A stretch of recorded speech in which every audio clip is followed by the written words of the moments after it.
Oi pessoas, tudo bem com vocês? Aqui é a Nana e hoje sou só eu aqui sozinha conversando com vocês. Eu queria trazer para vocês uma coisa que tem sido muito frequente no meu relacionamento com Deus, algo sobre o qual eu tenho meditado bastante. Novamente já aviso aqui, eu não preparei roteiro, eu queria mesmo que essa conversa de hoje fosse assim, sabe, mais livre. Eu até abri um arquivo aqui pra escrever o roteiro de hoje, eu coloquei só o título, e aí eu fui orar pra gravar esse episódio, e eu senti de ser honesta aqui com vocês, numa conversa mesmo tranquila e com bastante sinceridade. Eu escrevi até um texto no meu Instagram pessoal há uns dias falando um pouco sobre isso, sobre o que tem me constrangido, né? Aquilo que a palavra tem confrontado em mim e o que eu tenho recebido do Senhor diante desse confronto. Acho que vocês já estão um pouco cansados de me ouvir falando sobre idolatria aqui, mas eu não tenho muito para onde fugir, assim, desde 2018, mais ou menos, quando eu comecei a estudar sobre esse tema. Eu me vejo sempre voltando para ele, assim, percebendo que talvez esse seja o maior problema da nossa vida cristã, assim, da nossa vida. Eu acredito que a idolatria ela é a raiz de todos os nossos outros problemas, de todos os nossos outros pecados. Então, eu sempre acabo voltando para ela quando eu percebo que muitas vezes eu estou me colocando no lugar de Deus. Eu sempre falo aqui que a gente vira e mexe, coloca outras pessoas, outras coisas no lugar de Deus, mas hoje eu tô aqui pra assumir pra vocês o quão idólatra de mim mesma eu sou. Eu passei por muitos... Eu tô conjugando isso no passado como profecia, tá? Mas eu passei por muitos anos de autorrejeição.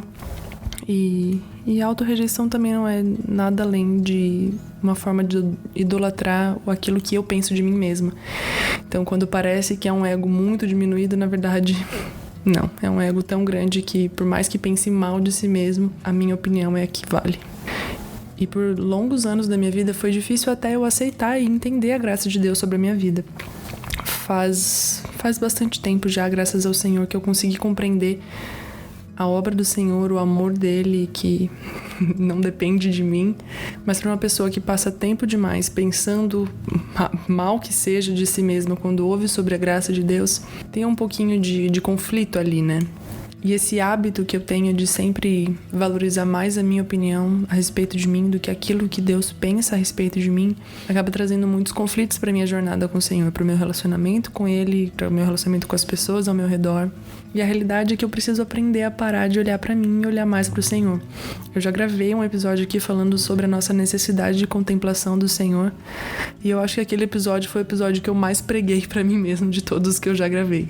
Eu tô dando o meu exemplo aqui porque é o que eu tenho meditado, é algo que tem realmente me confrontado. O Senhor tem exposto para mim as situações que eu penso mais a respeito de mim do que de fato valorizo aquilo que Deus pensa a respeito de mim. E isso sempre me faz relembrar aquela frase do Lewis, né, que ele fala que a verdadeira humildade não é pensar menos de si, mas pensar menos em si. E eu acho que essa verdadeira humildade, como ele fala, é como um instrumento pra gente aprender a deixar a nossa idolatria de lado. Pra mim é muito fácil eu perceber quando eu coloco outras coisas de outras pessoas no lugar de Deus na minha vida. Mas me leva mais um tempo, sabe? Me toma um tempo mais longo pra perceber que eu tô me colocando no lugar de Deus. Sejam os seus pensamentos muito bons a seu respeito, os seus pensamentos muito maus a seu respeito, se você pensa demais em si, de menos no Senhor, talvez você esteja assim como eu, idolatrando a si mesmo. Mas diante de todas essas situações em que o Senhor tem me exposto, o quão idólatra eu tenho sido, Ele tem colocado no meu coração a certeza de sua imutabilidade. Ele tem me lembrado muito daquele versículo de Tiago 1, que diz: toda boa dádiva e todo dom perfeito vem do alto, descendo do Pai das luzes, em quem não há mudança nem sombra de variação. Eu acho que a coisa que mais constrange o meu coração quando eu vejo a minha situação, quando eu percebo quão idólatra eu sou diante de um Deus perfeito, é essa imutabilidade do Senhor. É perceber que o amor dele veio muito antes do meu. Perceber que ele é amoroso, gracioso, muito antes de eu sequer amá-lo. Por mais que o Senhor tenha me confrontado o meu coração, O que começa a causar a transformação, o que vai mudando o meu coração para olhar mais para Deus e menos para mim, é essa imutabilidade, a fidelidade de Deus. É saber que ele escreveu toda a história, que ele escolheu um povo, que esse povo também o abandonou. E ele não muda. Ele escolheu uma nação, a nação de Israel. Ele sabia que essa nação iria traí-lo, iria trocá-lo. E ainda assim, ele não deixou de amá-los. Ele não os trocou, não os abandonou e nunca os abandonará. Não é porque nós gentios fomos amados pelo Senhor também que ele abandonou todas as suas promessas para Israel. Se nele não há mudança ou sombra de mudança, ele nunca vai mudar, ele nunca vai deixar de escolher um povo que ele já escolheu. E saber disso, saber que a fidelidade de Deus sempre esteve presente, do primeiro versículo da Bíblia até o último, é o que tem constrangido o meu coração e tem causado a transformação na minha vida.